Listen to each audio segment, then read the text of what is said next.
Prezados amigos, estimados irmãos que nos acompanham por este canal, votos de muita paz. Estamos hoje fechando o mês de setembro, conhecido entre nós como Setembro Amarelo. É importante registrar por que nós comemoramos, por que nós estamos, na verdade, nessa campanha do Setembro Amarelo. O Setembro Amarelo nasce como uma proposta da Organização Mundial de Saúde em 2004 para transformar o dia 10 de setembro no Dia Mundial de Prevenção ao Suicídio. Mas há uma história um pouco anterior que se refere a isso. Essa história diz respeito a um jovem muito carinhoso, de grandes habilidades mecânicas, chamado Mike M., que nos Estados Unidos, depois de ter restaurado todo um carro, um Mustang amarelo, suicidou-se com apenas 17 anos de idade. Na oportunidade do sepultamento do seu corpo, a família e os amigos levaram uma caixa cheia de fitas amarelas, querendo significar que quem usasse aquelas fitas amarelas estaria pedindo ajuda, pedindo socorro, pedindo uma compreensão. Então, foi uma maneira que os familiares, os amigos encontraram para dizer às outras pessoas que buscassem ajuda, porque ninguém imaginava que o jovem, com grande habilidade mecânica e uma personalidade extremamente afetuosa, carinhosa, pudesse chegar a este ato. Então, nós vamos encontrar mais adiante a OMS, considerando 10 de setembro o Dia da Prevenção Mundial, e posteriormente, já nos anos 2000, por aqui também no Brasil, chega a proposta da campanha, assumida pelo CVV, que faz um trabalho extraordinário, todos nós conhecemos, Centro de Valorização da Vida, o Conselho Federal de Medicina e a Associação Brasileira de Psiquiatria. Tudo isso para, então, auxiliar as pessoas a encontrarem algo muito difícil nos dias de hoje, principalmente, que é o chamado bom ânimo, uma postura otimista, o desejo de enfrentamento das dificuldades. Então, nós estamos aproveitando este 30 de setembro hoje, na nossa programação federativa, para falar um pouco sobre essa questão do otimismo, do bom ânimo, da nossa capacidade que temos e que podemos e devemos desenvolver de ter bom ânimo, de enfrentamento, de procurarmos ajuda, enfim, de estarmos numa postura proativa diante da vida, sem permitir que as dificuldades, os dramas, eles possam destruir a nossa vida, a nossa esperança, a nossa confiança em Deus. Por sinal, nós vamos encontrar num momento muito difícil da vida do Cristo, momentos que antecedem, inclusive, a sua prisão no Getsemane, conforme o registro de João no capítulo 16, ele estará nos dizendo já, nos dois últimos versículos, o 32 e o 33, prevenindo aos discípulos o que iria acontecer, que aconteceriam aqueles fatos, que eles estariam dispersos cada um para um lado, mas que ele, Jesus, não estaria só, ele estaria com Deus. Este é um ponto muito importante a registrar. O próprio Cristo, antevendo a prisão, falso julgamento e crucificação, mas afirma aos seus discípulos que ele não estaria só. Mas na continuidade do agora, versículo 33, ele vai dizer aos seus discípulos que diante de tudo isso, que eles tivessem bom ânimo.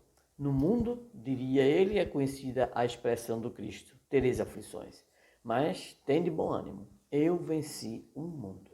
Então Jesus antecede essas posições que iriam ocorrer, ou seja, as situações que iriam tê-lo no centro deste processo terrível, evocando aqui o dito do nosso Marco Prisco pela mediunidade do Divaldo: no momento de loucura coletiva, os homens crucificaram Jesus.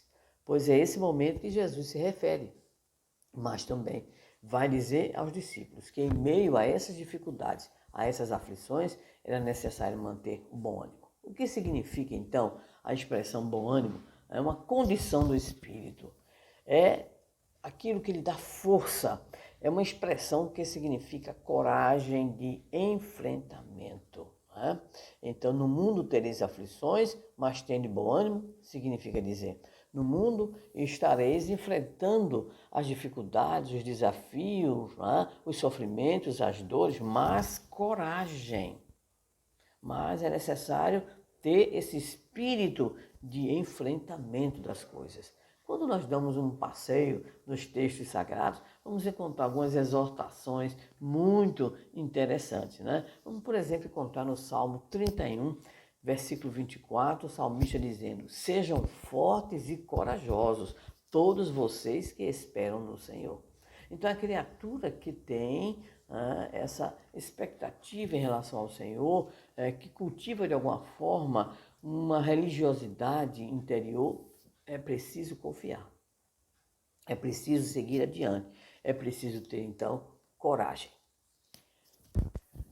Ainda encontramos em Josué, capítulo 1, versículo 9, a colocação do profeta: não se apavore nem desanime, pois o Senhor, o seu Deus, estará com você por onde você andar. Mas, sem dúvida alguma, uma das personagens mais importantes para que tenhamos esse cultivo do bom ânimo é a figura de Paulo. Paulo, aquele que aceita a Jesus na estrada de Damasco, que se converte incondicionalmente, transforma a sua vida no hino de amor e de trabalho na propagação do cristianismo. Mas Paulo não é apenas aquele que fala, aquele que vai argumentar, aquele que vai às sinagogas discorrer sobre Jesus. Paulo é aquele que enfrentará os testemunhos, conforme o próprio mestre havia predito quando conversa com Ananias a respeito dele, o vaso escolhido. Né? Jesus diria a Ananias: e ele sofrerá muito por amor ao meu nome. Então, Paulo enfrenta. Há um currículo que ele mesmo apresenta de naufrágios, de perseguições, de perigos em todos os lugares, de dificuldades em todos os lugares, açoites, prisões, tudo isso. E é interessante que na carta, conhecida como a Carta da Alegria, a Carta aos Filipenses, ele traduz toda a sua coragem interior de enfrentamento. Ele está preso, corre risco de morte, mas ele diz em certo momento da carta: se morrer, ou seja, se for executado, que bom para o cristianismo, mais divulgação, mais propagação. Então, o que nós podemos observar é, na verdade, a coragem moral desse apóstolo. Então, ele vai escrever em dado momento, está lá, nos Filipenses: tudo posso naquele que me fortalece. Por quê? Porque é aquela confiança na presença divina em sua vida. É aquela confiança de que há, de fato, uma condição, vamos dizer assim, humana, de necessidade de passar pelas dificuldades, provas, expiações e assim por diante. Então, Paulo tem essa visão. Em seu testemunho a Timóteo, o chamado filho gerado na fé, ele diria de uma forma muito incisiva: pois Deus não nos deu espírito de covardia, mas de poder, de amor e de equilíbrio.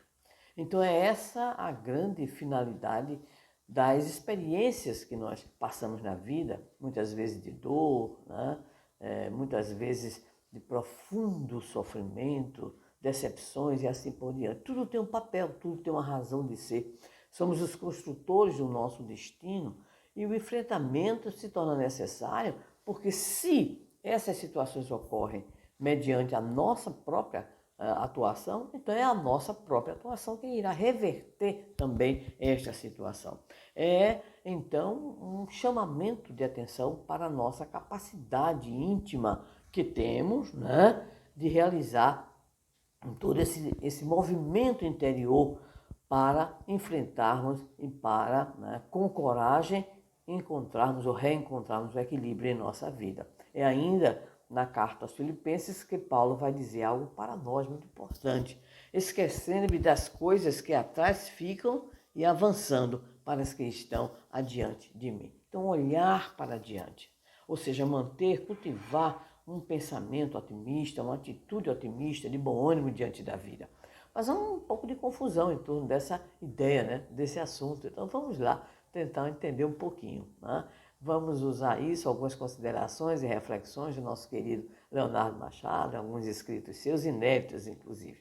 Então, primeiramente, é importante lembrar que o otimismo não é negligência com os chamados fatos reais. não é uma atitude de alienação. Não é dizer, não estou passando por nada, essa dor não existe, esse sofrimento não existe. Então não é essa atitude, né, de negação ou de negligência. Né? Então isso é muito importante, porque há muitas vezes o chamado julgamento de que a pessoa que é otimista, ela é ingênua, né, alienada, e não é verdade. É apenas uma atitude madura, inclusive, para exatamente estar na situação, mas com outro olhar, com outro ponto de vista. É claro que existem as chamadas polaridades, que nem sempre são legais, vamos dizer assim, né? Então, por exemplo, se a pessoa tem o chamado otimismo extremado, ela pode se tornar uma pessoa passiva. Acreditar que tudo acontecerá, virá do céu, as soluções mágicas, a varinha de Harry Potter, né? Então não é isso não é ser otimista, isso é ser alienado mesmo, né? Então o otimista exacerbado, exagerado, ele pode ficar paradão, né? Ficar na chamada inércia. Da mesma forma que o pessimista, o chamado pessimista extremado. O pessimista extremado, ele está centrado na sua dor. Ele fica tão centrado na sua dor que ele não olha mais para ninguém, ele não tem mais a compreensão, né, do outro, ele não tem capacidade de empatia. Então vemos que as duas situações, elas são situações extremistas. Mas muita gente considera que só é otimista aquele que tem pensamento positivo 100%. Não, não é exatamente isso, né? Nós não temos essa capacidade, né, 100% de pensamento positivo em todos os momentos, até porque as situações nem sempre nos levam a isso. Por isso, cultivar um pensamento positivo é importante, mas cultivar o bom senso também.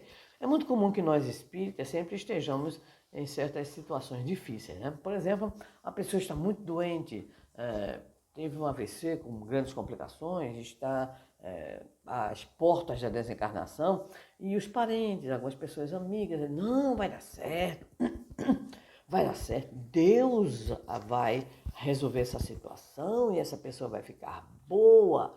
Então é sempre, ou quase sempre, essa a tônica das falas. O espírito ele fica numa situação meio complicada. Nós mesmos ficamos, né? Então muitas vezes temos que dizer à pessoa, qualquer que seja o resultado, será de conformidade com a vontade divina. Ou seja, não necessariamente para que nós creiamos em Deus, aceitemos Deus, acreditemos no seu amor, na sua proteção e na sua justiça, nós tenhamos a exigência de que tudo se comporte mediante a nossa vontade e o nosso desejo. Então o otimista, ele é assim, é aquela pessoa que sabe que pode dar errado. Uma das condições, inclusive, para se ser otimista, no sentido bom da palavra, é fazer uma espécie de avaliação. É ter o bom senso de avaliar as situações, porque é preciso saber que na vida nós lidamos com o improvável, com a incerteza. Lembramos a nossa própria experiência aqui, né, em março, quando nós acompanhamos muitos lugares fechando, né, muito comércio fechado, e eu observei aqui um comércio que foi aberto recentemente, acho que por volta de janeiro, abriram lá uma lojinha de roupas, interessante. E março, então, abriu tudo fechado. E aí eu fiquei pensando, nossa mãe, quantas pessoas, né, que apostaram sua poupança e fizeram investimento, aí vem o que era não provável. Né? Vem o vírus, vem a pandemia. Quantas pessoas não tiveram que enfrentar? Mas, por outro lado, se nós encontramos aqueles que se consideraram realmente abalados e sem saída, quanta gente criativa também, não é? Então o otimista é assim, ele tem que contar com as incertezas, os improváveis, né? A possibilidade de dar errado, mas que isso não abale a sua fé, que isso não abale a sua condição humana de enfrentamento e principalmente de coragem. É preciso ter um certo, então, nível, né, de tolerância diante dessas situações, e isso exige de nós uma certa leitura com mais bom senso, mais racionalidade, né? Também é muito importante na manutenção do bom ânimo, do otimismo, conviver com quem gosta de nós, com quem acredita em nós e com quem também tem uma atitude de bom ânimo e de otimismo diante da vida. Mas principalmente a nossa confiança em Deus, a nossa confiança em Jesus, a nossa confiança junto aos benfeitores e a nossa responsabilidade de também não sermos, usando uma expressão bem popular aqui da galera, né? Não furar, né? O outro, no sentido de esvaziar no outro os ímpetos, os movimentos. Claro, alguns dos nossos amigos são excessivamente, né? Tem um chamado otimismo exacerbado, mais exagerado, mas que nós possamos sempre também, é uma responsabilidade nossa, estimular, né, nos nossos companheiros, amigos, familiares, uma atitude permanente de bom ânimo. Então, evitemos sempre as polaridades. Aquela, por exemplo, que diz ninguém presta, ou aquela outra que diz todo mundo é maravilhoso. Então, nem uma coisa nem outra, o bom senso sempre que orientando as nossas vidas. Esse é o grande caminho. E nós lembramos ainda do nosso querido Paulo, que na sua carta aos Coríntios, a segunda carta aos Coríntios, no capítulo 4, vai dizer assim: somos abatidos, mas não somos então destruídos. É muito importante isso, em especial nesses dias, meus irmãos, de tantas dificuldades, em que a nossa rotina foi completamente alterada, muitos problemas. De repente nos vimos dentro de casa, são 7 meses dentro dessa situação, um enfrentamento para muitas pessoas, de doenças, de companheiros, de amigos, de familiares. Então nós ficamos nessas experiências que são, sem dúvida alguma, dolorosas, né?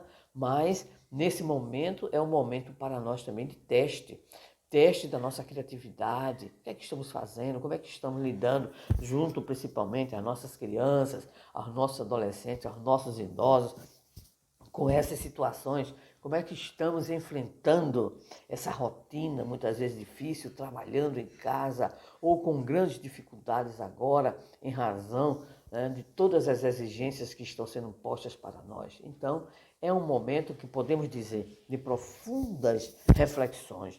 É um momento que muito mais, muito além da dificuldade, é um momento de desafio. O otimista é alguém que vê na dificuldade essa oportunidade de ter estimuladas as suas potencialidades, as suas faculdades. Então, que tenhamos esse olhar de desafio, que a nossa atitude seja a atitude de quem está diante da vida, procurando realizar, então, o melhor. Que Jesus nos abençoe, nos proteja e que não só este setembro amarelo represente para nós este estímulo, mas todos os dias da nossa vida. Confiemos na bondade, no amor de Deus. Estejamos conscientes de que estamos à frente do nosso próprio destino e procuremos sempre realizar o melhor. Um abraço a todos, muita paz é o que desejamos.